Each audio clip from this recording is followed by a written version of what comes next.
stocks, bonds, and the dollar are all falling.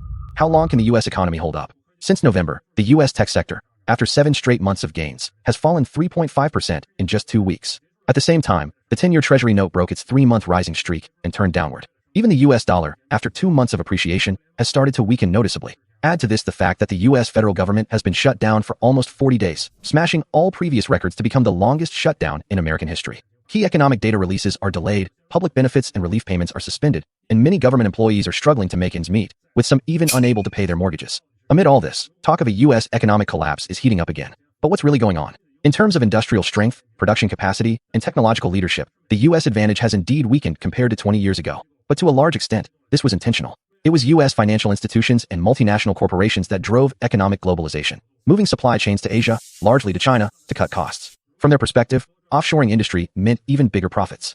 If only those profits were dutifully repatriated, they could have offset the job and wealth losses at home. But with U.S. corporate taxes relatively high, multinationals opted to park an estimated $3 to $6 trillion in profits in tax havens like Bermuda and Ireland. So while industrial hollowing out hurt U.S. manufacturing workers and the real economy, it made big corporations and their owners even richer.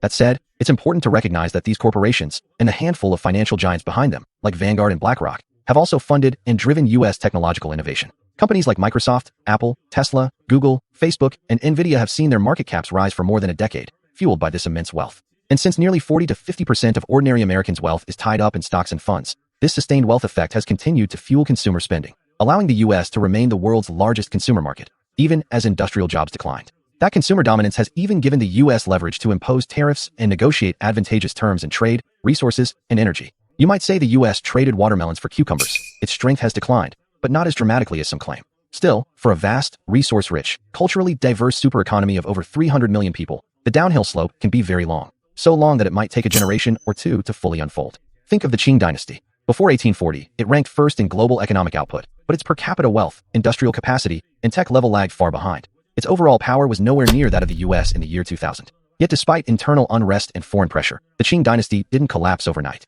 It tried various reforms and survival strategies, lasting another 72 years until Puyi's abdication in 1912. If we mark the start of U.S. economic decline around 2001, and if the U.S. is more resilient than the Qing, its downturn could still last 70 to 80 years. But recent signs suggest that despite America's far stronger starting point, its capacity for self-renewal may not match that of the late Qing. The Qing, after all, actively learned from the West, sending students abroad, establishing modern factories, and even daring to reform core institutions like the military. What do we see in the U.S. today? Official rhetoric focused on winning, political theater filled with applause, a society growing more divided and insular, and a system where family connections often drive business dealings. So, if we stay focused and persistent, time is on our side.